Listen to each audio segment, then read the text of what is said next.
decisions. Dear God, we thank you that you want us to make good decisions. Pagpalain niyo po kami ngayon na kami ay magkaroon ng kaliwanagan kung paano magpapasya at paano gagawa at bubuo ng mga pasya sa malalaki man o maliliit na issues ng buhay namin.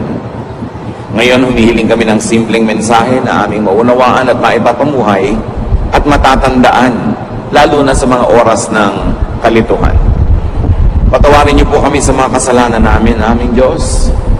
Ang mga kulang namin, inihiling namin punuan ninyo. At kayo po, ang tinig niyo, maging gabay, liwanag ng aming buhay.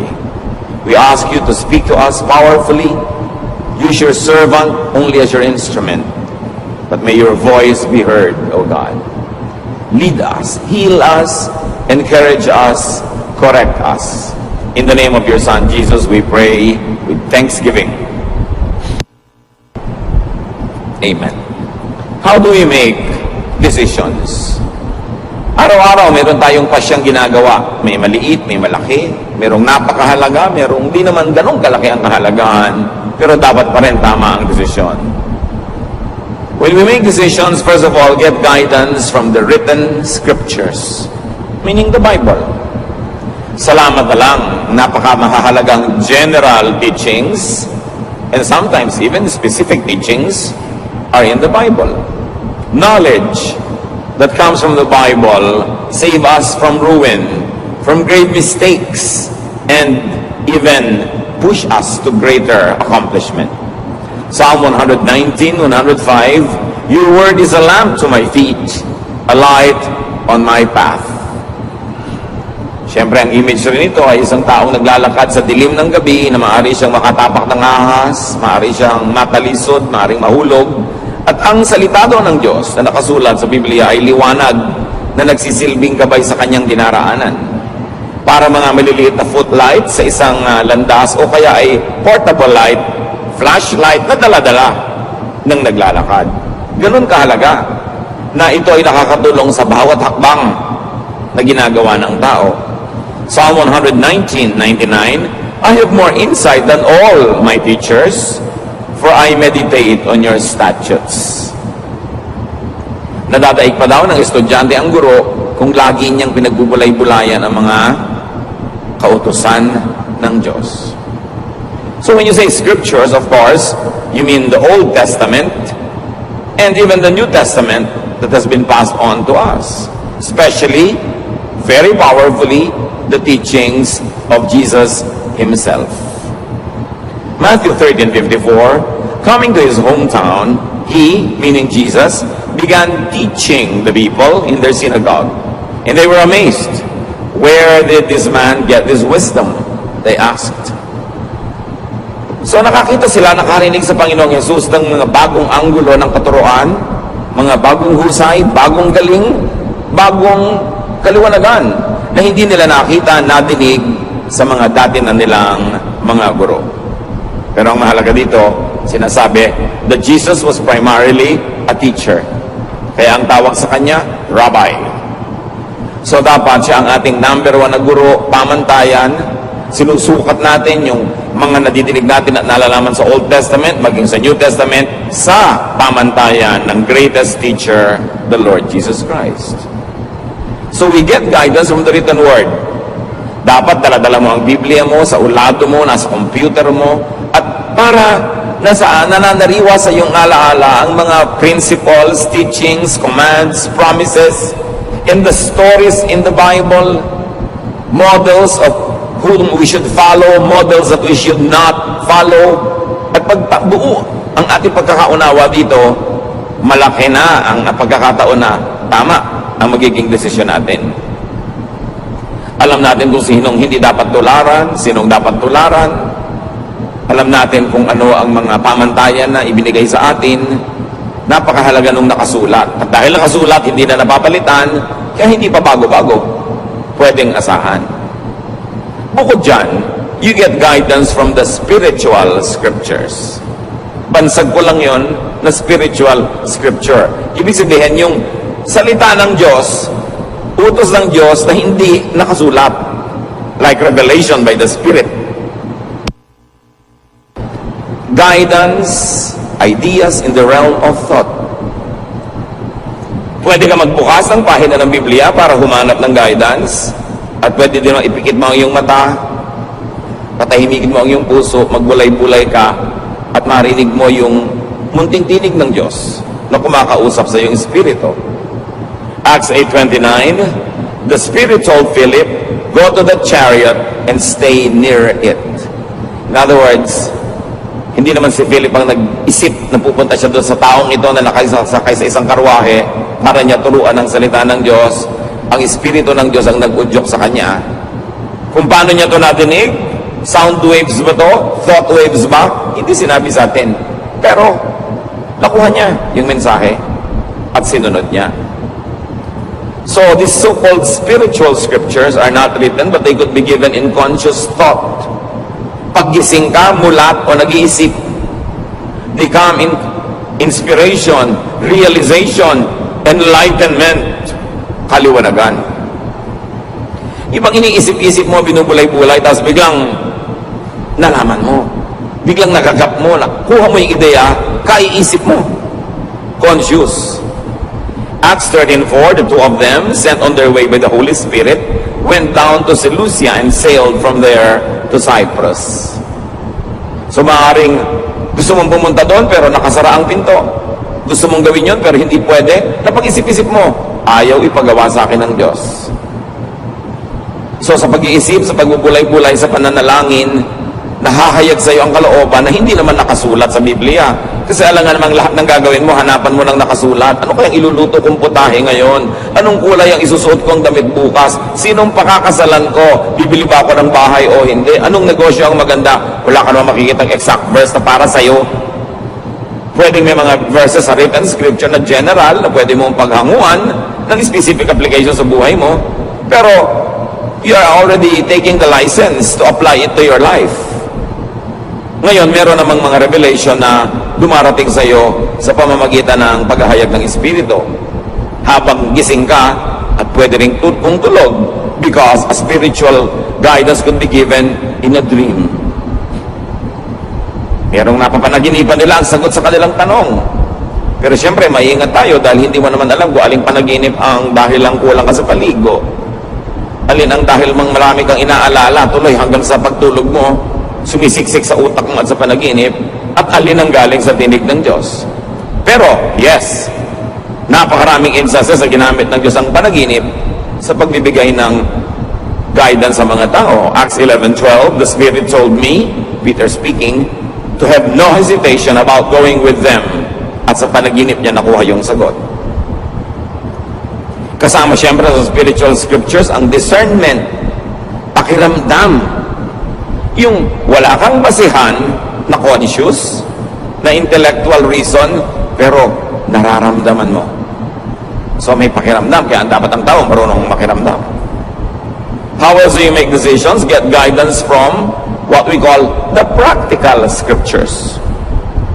Meaning, practice, action. What happens? Yung mga nagaganap. Tuwing aalis ka, lagi na lang umuulan, parang ayaw kang paalisin, makakaramdam ka. Tuwing meron kang gustong gawin, parang may humahadlang sa'yo, kailangan lamang maisip mo, sino ba humahadlang sa akin? Ang Diyos ba o si Satanas? Tuwing gusto mo magturo ng Bible, laging sumasakit ang ulo mo, pero sa ibang araw, hindi sumasakit ang ulo mo. So, baka si Satanas yan, kasi ayaw ka niya maging teacher.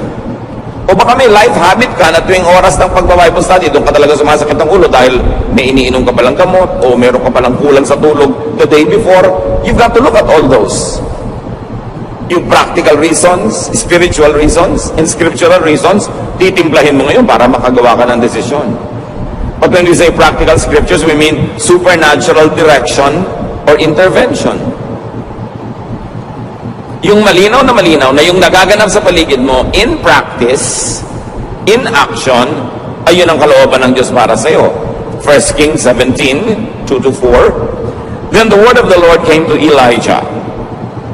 Leave here, turn eastward, and hide in the Kerith ravine, east of the Jordan. You will drink from the brook, and I have directed the ravens to supply you with food there. So, paano naman nabinig ni Elijah yung boses? Hindi sinabi sa atin kung voice waves o thought waves. Pero ang mahalaga, mayroong supernatural intervention. Tagtuyot, pero doon ay bukal na may lumalabas sa tubig. So, malalaman nyo, dito nga ako gustong patirahin ng Diyos ngayon kasi may tubig. Tapos, wala naman pagkain doon, nasa gitna ng kawalan. Pero may mga uwak, mga ibong mandaragit, magnanakaw ng mga pagkain ng may pagkain, hindi ang dagit-dagit nila. Pero itong mga ito ang nagsusupply kay Elijah ng pagkain. Dumadating sila, may dadalang pagkain. Can you imagine itong ibon, hindi niya kinakain yung pagkain. Nandun na sa kanyang tuka. At iiwan pa niya para sa propeta. So alam mo, this is a supernatural intervention. Dahil hindi naman natural na nangyayari ang ganitong mga bagay. So clear, ito ang gusto ng Diyos. Plus, i-refer mo pa sa written scripture na ang ginagawa naman ni Elijah tama, ayon sa nakasulat na kalooban ng Diyos. Therefore, you can assume that what is happening is really God's will. Then where else do we get guidance? We get guidance from the common scriptures. Yung mga karaniwan, hindi himala, hindi revelation, hindi panaginip, hindi nakasulat sa Bible, what we call natural scripture. Like knowledge.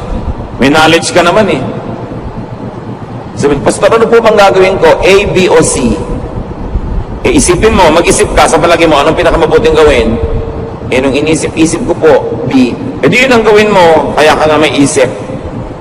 Lalong-lalo kung hindi mo mahanapan ng scripture na ilalapat, na written scripture. Hindi ka pinapapanaginip, walang spiritual scripture.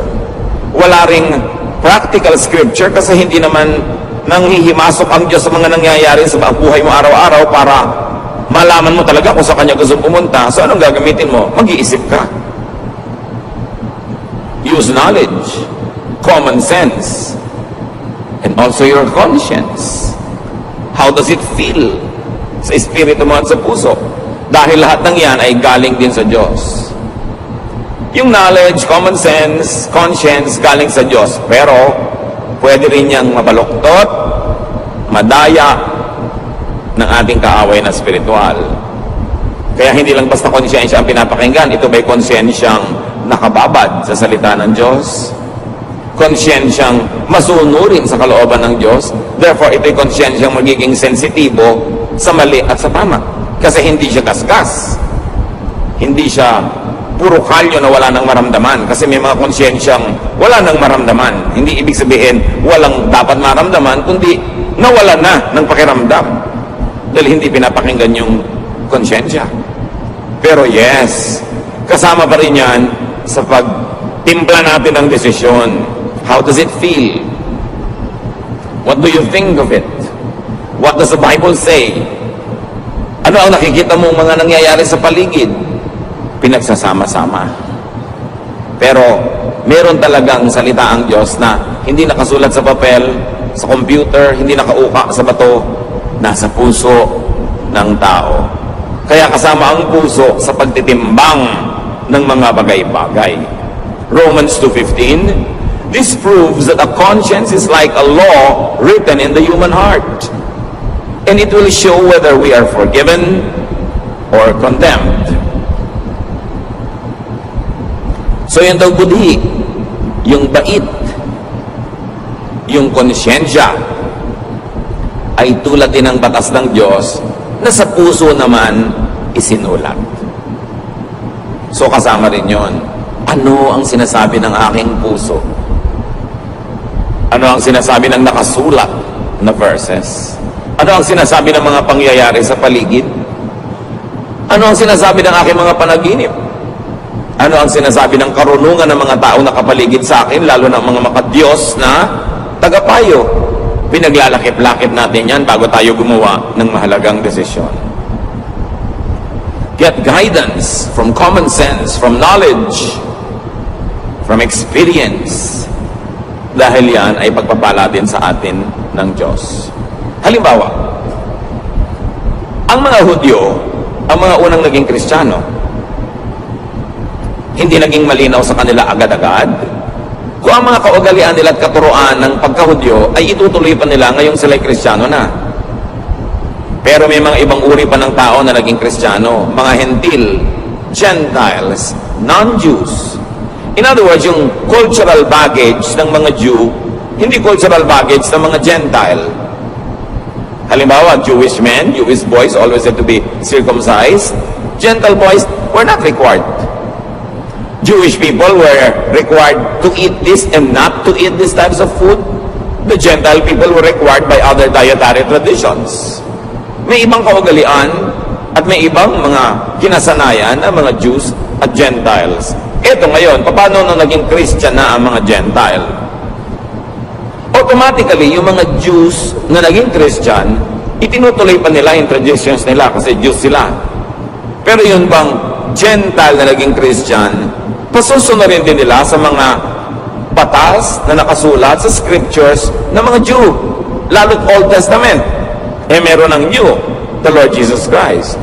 Pinagtalo-talunan yan ng mga theologians at napagkasundo nila ito. Acts 15:10. Now then, why do you try to test God? By putting on the necks of Gentiles a yoke that neither we nor our ancestors have been able to bear. So sabi nitong matalinong tao, bakit natin gagalitin ang Diyos? Susubukin ang Diyos.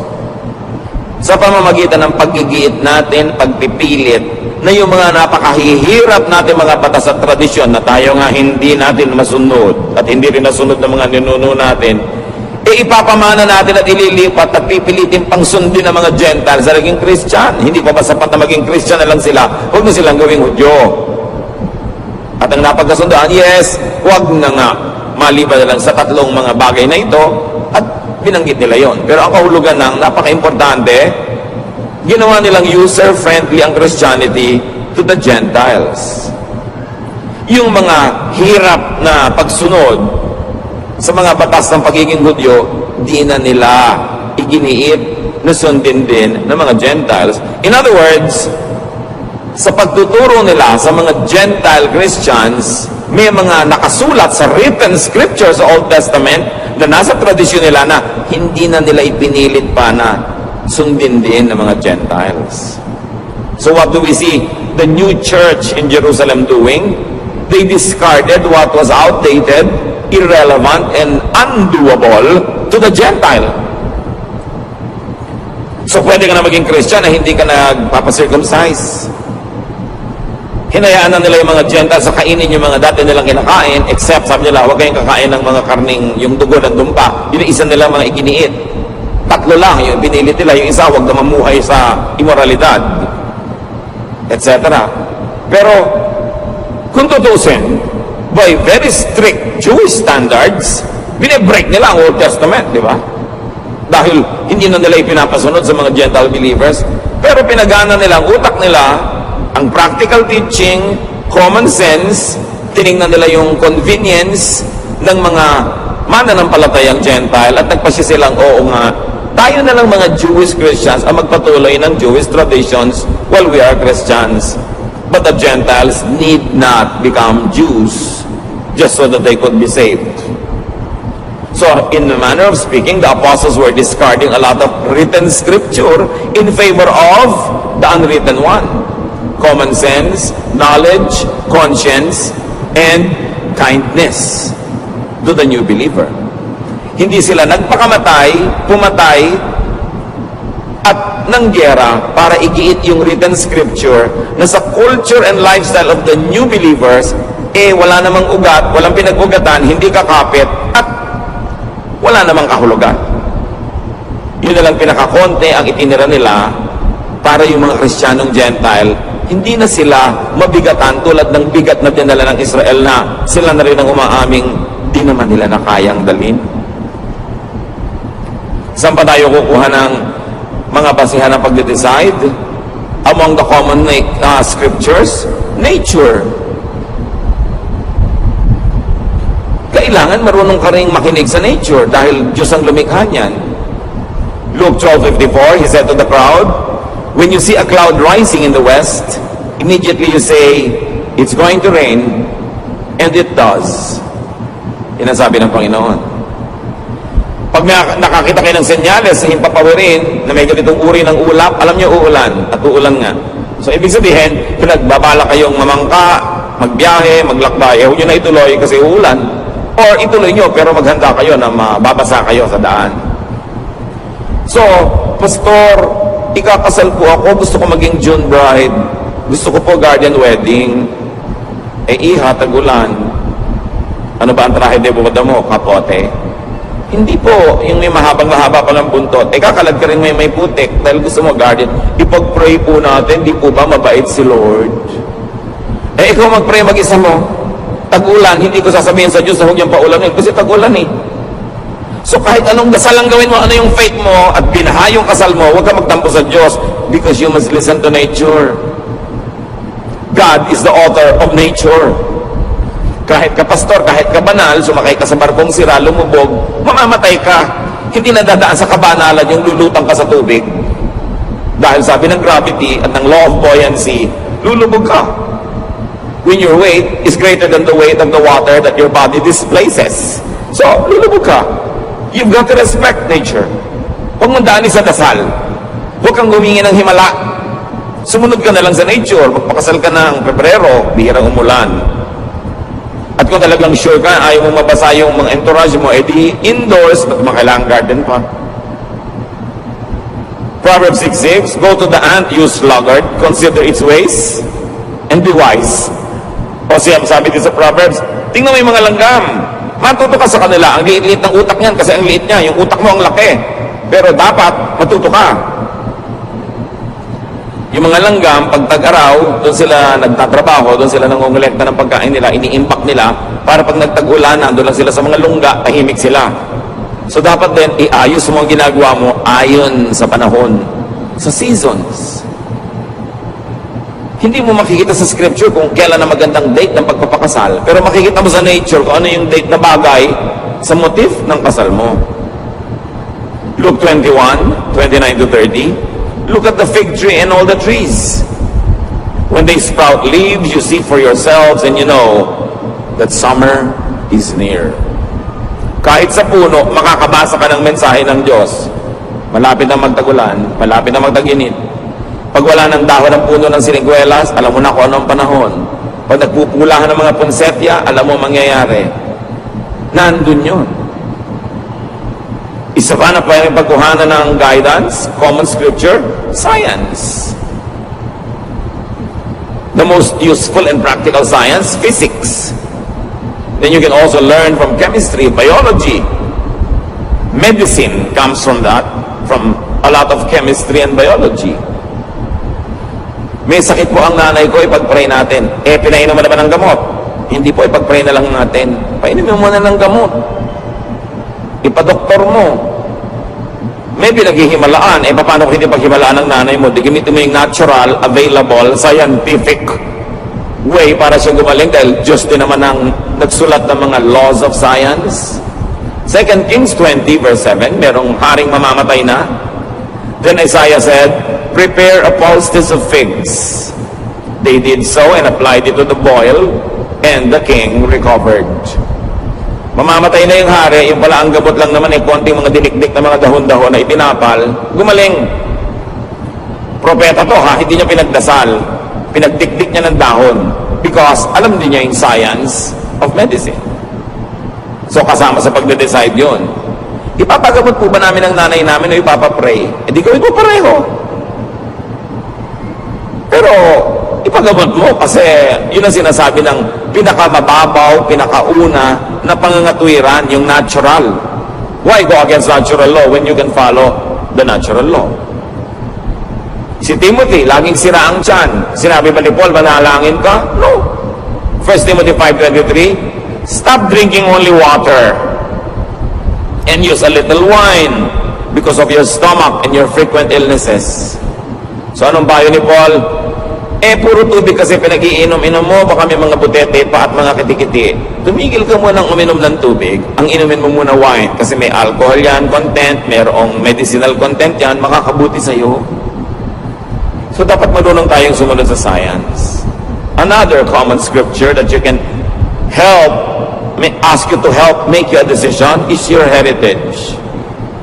Kaugalian, tradisyon, na maraming mga bagong born again Christians gusto agad itapon lahat ng tradisyon. Parang wala namang natututunan mula doon. Ang tagal-tagal bago nabuo ng ating mga ninuno ang kanilang mga kaugalian, trial and error through hundreds, maybe thousands of years. Surely may pakinabang ka dyan. Job 8:8-10. Ask the former generation and find out what their ancestors learned. For we were born only yesterday and know nothing, and our days on earth are but a shadow. Will they not instruct you and tell you? Will they not bring forth words from their understanding? So ano ang payo kay Job? Hindi mo naiintindihan ang nagaganap sa buhay mo? Hindi mo alam ang sagot sa mga tanong mo? Ba't di mo tanongin lang yung mga ninuno? Para malaman mo.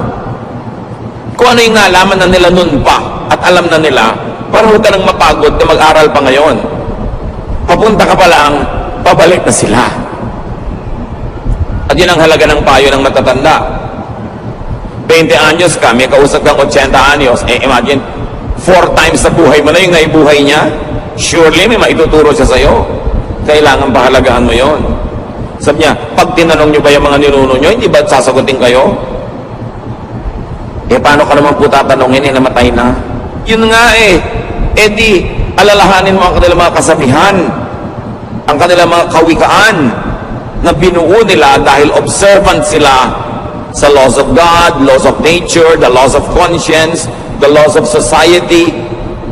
Nakabuo sila ng mga kasabihan. Pag sinabing putik din lang at putik, tawirin at ng malapit. Ano yon? Huwag ka na magpa-arte-arte, dumiretso ka na ng madali at na matapos. Pag sinabing ang naglalakad ng matulin, kung matinik ay malalim, hindi na maintindihan ng mga tao ngayon kasi lagi silang sapatos o tsinelas. Pero nung araw, nakayapa ka mga tao, mas mabilis ka maglakad, pag nakatapa ka ng tinik, mas malalim ang baon. Kaya sabi, pag naglalakad ng marahan, kung matinik ay mababaw, ibig sabihin, kung dahan-dahan ka, hindi ka pa dalos-dalos, magkamali ka man, konti lang. Bakit nakakalimutan natin yung mga proverbs, mga kawikaan, mga salawikain? Ang tagal-tagal bago yun nabuo ng mga ninuno natin. Kaya mahalaga, may connection ka sa past. Nakikinig ka sa matatanda. Pagka ayaw ng lola mo sa nanliligaw sa'yo, 99% tama ang lola mo. Sa dami na, nang nakita niya naman nagligawan, nagpakasal, mga naniwala, na denggoy, na 1, 2, 3, alam na niya. Kaya makikinig ka. Hindi ko mo gwapo yung naliligaw sa'yo, gustong-gusto mo na, pero yung mga matatanda sa pamilya nyo, ayaw nila. May dahilan yun. Kung di man alam ng utak nila, meron silang pakiramdam. Ayaw mo bang pakinabangan yung alam nila? Hindi mo sila papakinggan, gusto mo sumarili mo lang ang sundin mo para magkamali ka. Ang dami na kasi nagkamali sa buhay ng mga ninuno natin, sila mismo nagkamali, kaya alam na nila kung ano mga landas ang dapat iiwasan. Kasama rin sa common scriptures na matatawag, history. Ang kasaysayan natin. Kaya hindi marunong mag-aaral ng history, hindi marunong magtala, hindi marunong matuto sa mga nakasulat na may tendency na ulitin nila ang pagkakamali ng mga nagkamali na. Esther 6, 1-2. That night, the king could not sleep. So he ordered the book of the Chronicles, the record of his reign, to be brought in and read to him. Hindi makatulog ang hari. Sabi niya, ipadala nga dito ang volume ganito, chapter gano'n ng history natin. At nag-review siya. Pinakinabangan niya ang hindi niya pagkatulog. At meron siya mga nadiskubre doon na mga dapat ituwid, mga dapat gawin na hindi pa nagagawa, na ituwid niya. Kasi, nire-review niya ang history. Where else do you get guidance? Aside from the written Word of God, the Word of God written in our hearts, the Word of God that is in our conscience, the Word of God that is in the counsel of wise people, get guidance from your people's scriptures. na binabanggit na natin kanina. Ang Proverbs, mga kasabihan. Sa Bible, nandiyan ang Proverbs sa mga Jews. Proverbs sa mga ninuno nila. Meron din tayong Proverbs. At hindi masama, hindi labag sa kalooban ng Diyos na pakinggan din natin ang ating mga Proverbs. Masyado kasing glorified kasi nakasulat, canonized, authorized, yung Proverbs sa mga Jews dando sa Scripture. Pero meron din tayo. Pakinabangan mo rin yun. Yung mga tradisyon, values of your people, the collective consciousness of a nation should be available to you when you need counsel. Anong ginawa ni Solomon? Dahil matalino siya, Ecclesiastes 12, 9 to 10, not only was the teacher wise, but he also imparted knowledge to the people. He pondered and searched out and set in order many proverbs. The teacher searched to find just the right words, and what he wrote was upright and true. So bukod sa matalino si Solomon na lumikha siya ng mga salawikain niya, sinaliksik niya ang mga salawikain ng kanyang bayan. Kinolekta niya ang mga kasabihan ng matatalinong tao, ng mga matatalinong matatanda sa kanyang bansa. At nire-write, inedit, inayos. At yun ngayon ang nababasa natin na Book of Proverbs. Kasi kinolekta niya. Kayo, kinukolekta niyo ba mga sinasabi ng lola niyo? O pinagtatawanan niyo?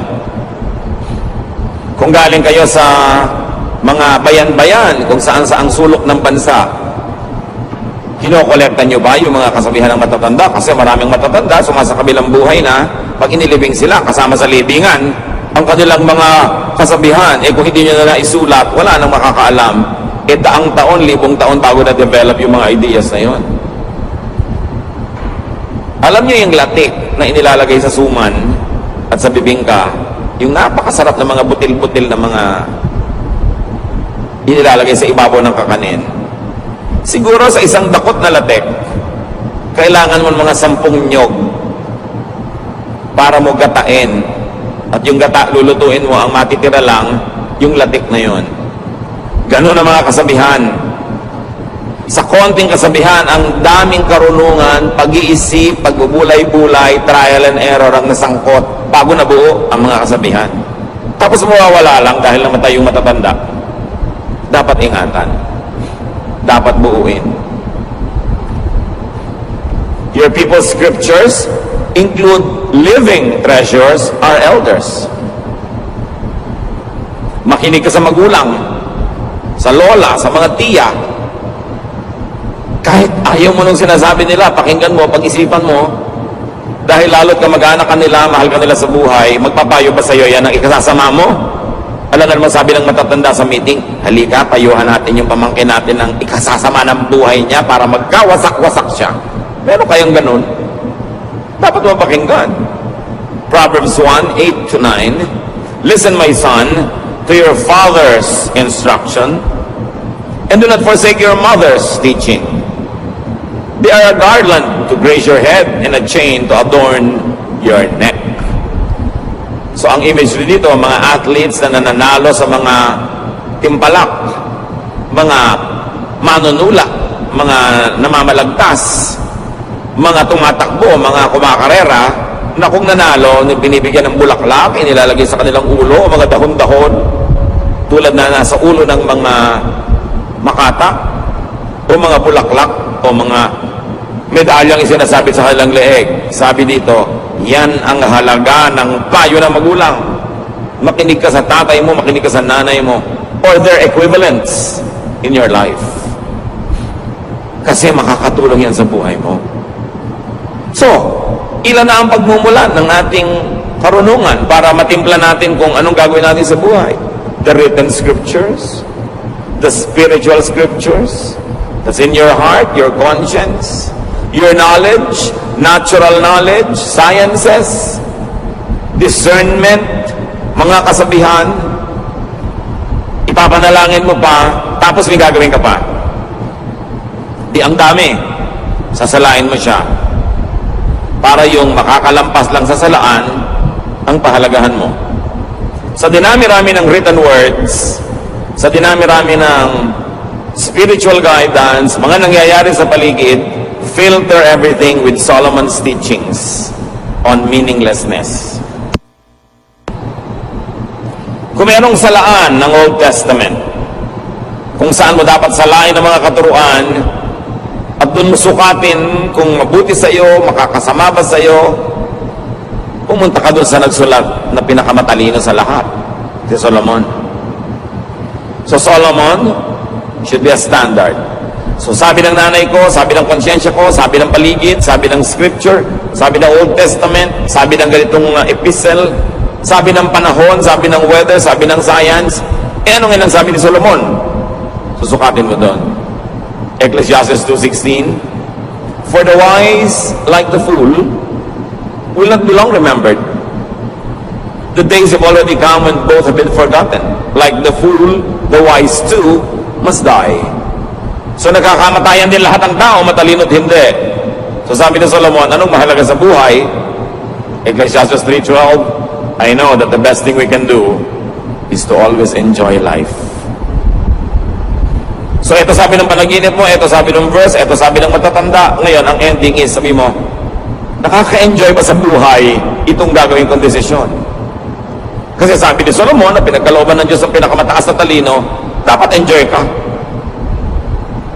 Nagpakabayani ka, nagtanim ka, hindi ka nagtanim, nagpakatalino ka, hindi ka nagpakatalino, mamamatay di kayo lahat. Sabi ni Solomon, pare-pareho lang kayo mabubulok. Therefore, pahalagahan mo ang buhay. Dapat mahalaga bawat sandali, mahalaga bawat yugto, at dapat nag-enjoy ka sa ginagawa mo. Okay, tutulong ka kay ABC. Sino naman ang pinaka-enjoy ka? Si B. Hindi na tulungan mo kasi hindi man pwedeng tulungan lahat sabay-sabay. So kasali ka rin. Dapat meron ka enjoyment. So itatanong mo sa buhay mo, enjoyable ba? Okay. Balik tayo kay June Bride. December pa lang, pinaplano niya yung June wedding. Pero tag-ulan, tag-bagyo. Itatanong mo na sa sarili mo, mag-i-enjoy ba ako mula Enero hanggang Mayo na isip kung baka bumagyo sa wedding day ko? Anong obvious answer? Hindi ka mag-i-enjoy kasi mag-aalala ka. Therefore, wag na lang June. Nakakuha ka ng payo, sinala mo kay Solomon. Okay, ang gwapo-gwapo nito nanliligaw sa akin, pero ubod ng tamad. Pero pag niyayakap niya ako, nakakalimutan ko na ang lahat. Pero ang point, mag-enjoy ka ba nakasama mo buong buhay ang batugan na yan? Gaano katagal mo at kadalas mo gustong mayakap ka maghapon? Kung maalinsangan, maiinis ka rin yan. Mag-enjoy ka ba? So naisip mo yun? May mga magtatanong, saang church po kaya ako mag-a-attend? Sa very conservative, sa hindi conservative, sa gitna. Saan ka mag-enjoy? Ano bang pagkatao mo? Gusto mo ba yung masayang tugtog o yung mabagal na tugtog? Gusto mo ba yung kada kibot ng buhay mo, kinokontrol ka ng leader o binibigyan ka ng laya? Alin ba? Saan ka? Saan ka mag-enjoy? Kasi pare-pareho naman Bible yung pinagbabasihan ng turo. Pare-pareho rin kaligtasan dahil sa dugo ni Jesus. Saan ka enjoy? Dapat kasama yon sa decision. At hindi lang yon, dalawa ang filter. So enjoy ka na. Kala mo pwede ka namang gumawa ng ganong decision. May isa pang salaan. Filter everything that's left with Jesus' new commandment on love. Nakakalito ang daming commandment. 10 commandments, 613 misvots, or additional commandments and regulations in the Old Testament. So 623 na yon. Nagdagdag pa yung mga disciples at mga apostles. May mga apostle pa na yung ayaw makinig sa kanila, gusto lang paulanan ng apoy, etc. etc. So, sisalain mo ulit. John 13:34-35. But I am giving you a new command. You must love each other, just as I have loved you. So, isinet aside ng Panginoong Jesus ang lahat ng commands. 10 commandments, 613 laws and misvots, traditions, regulations. At sabi niya, eto ang kaisa-isang command na iiwan ko sa inyo. Love. Love each other. People will know that you are my disciples if you are loving. So ngayon, may decision ka na. O O sige na nga, December na lang ako magpapakasal. May pangalawa pang tanong, is it loving? Magiging mabuti ka ba sa pakakasalan mo? Makakasagabal ba yung wedding mo sa kanilang Christmas traditions ng lahi nila? Mabuti ba na gawin yun sa ganung panahon? Magiging maibigin ka ba to everyone involved? Pag sabi mong yes, it will be very loving to them, then go ahead. Pero pag sabi mong teka, hindi, magiging malupit sa iba. Pinipilit ko lang, pero actually may magsasuffer. Then you know how to decide. So pag na-factor mo na lahat yung pinag-usapan natin, sasalain mo kay Solomon, is it enjoyable? Who is a sinner work such a miracle? Since the Pharisees could not agree among themselves, etc., etc. Ano yung issue? May written law. Di ba doon tayo kukuha ng guidance sa written law? Written scripture? Walang magtatrabaho sa Sabbath. Pero merong bulag. Ang tagal na niyang bulag, ayaw na ng Panginoong manatili pa siyang bulag kahit isang araw lang. Eh nung kumonsulta sa kanya, Sabbath, ipagpapabukas ba ng Panginoon? Hindi. Gumawa siya ng putik, tinapal niya sa mata, nakakita yung mata, kumalat ang balita, nagtrabaho si Jesus ay Sabbath. He broke the law. He broke the written scripture. Pero bakit pwedeng gawin ni Jesus? Kasi ang nangibabaw yung bagong scripture niya, the commandment of love. Alam niyo ba na maraming relihiyosong tao malupit sa kapwa-tao, lalo sa kapwa-believer, kasi ang pinanghahawakan lang niya, written word. Sabi ng press na ganito, batuhin ka namin. So babatuhin nila yung babaeng caught in adultery. Pero ipinabato ba ni Jesus? No. Essentially, na-break din yung law na nagsasabing batuhin ang babaeng nagko-commit ng adultery. So again, the law of Jesus prevailed over the written law. Kaya pwede ba po namin patugtugin itong lalaking ito na may hikaw? Bakit? May verse pa na nagsasabi hindi pwedeng tumugtog ang lalaking may hikaw? Eh pero di po ba masagwa? Tsaka sign of slavery nung araw, bla bla bla bla bla bla. Pero teka, ano sinasabi ng law of Jesus dyan? Pipigilin ba natin siya? So may pumipigil, may hindi. Depende kung anong scripture ang pinangahawakan. Maybe scripture of church tradition against the scripture that is written, eh wala naman talaga nakasulat tungkol sa hikaw na yun. So, nagkakaiba-iba ng pagbasa. Pwede ko po pang payagan itong babaeng makasalanan na ito na umaten sa church? Eh teka, hindi ba sabi ni Jesus, I came to seek and save the lost? Eh lost nga yan, eh ba't ko pagbabawalan? Eh di ba nakasagwa naman para tayong konsentidor, pinapa-attend natin, bla bla bla bla bla bla. Pwede bang sumali sa Lord's Supper ang isang makasalanan? Eh pagka hindi mo pinasali lahat ng makasalanan, sinong matitirang kakain dyan? Mga ipis. So iba-iba mga kapatid ang attitude ng mga leaders, mga pastors sa mga churches. Kasi saan ba nakahawak? Doon lang ba sa written word? Si Jesus nga, diniscard niya yung mga written word ng Old Testament para manaig ang bagong command, the command to love. Meron din mga tradisyon sila, hindi pwedeng makihalubilo ang mga banal na tao sa mga makasalanan. Tapos ang laging kahalubilo ng Panginoon, mga makasalanan. Pero sabi ni Lord, well, I am a friend of sinners. At ang tanong ng mga religious leaders, bakit yung boss nyo, friend of sinners? Di ba dapat umiwas siya sa mga yan? Pero yun ang talagang laging kasama ng Panginoon. Maraming law sila about fasting, but the Lord hardly fasted except on one very famous occasion, yung 40 days na sinasawag. Tapos nung kinriticize siya, sabi niya, well, nandito pa ang inyong Lord, so bakit kayo magpa-fast? Mag-fast na kayo sa ibang panahon. Pag sobra ka naging technical, lagi ang pinanghawakan mo yung written verse, lalo't Old Testament pa yon, o kaya galing sa mga istriktong mga alagad ng Panginoon na mas istrikto pa kaysa kay Jesus, magiging istrikto ka rin. It's your choice. Pero sasalain mo kay Solomon, enjoy ba yan?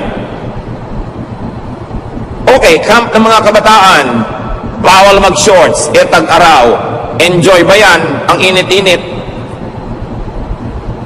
Magsuswimming ang mga young people sa beach, dapat nakapantalon, tapos papatungan mo pa ng palda, tapos saka long sleeve ka pa, at magkakapote ka pa, para walang makitang bahagi ng katawan mo, hindi sa bahay ka nalang maligo.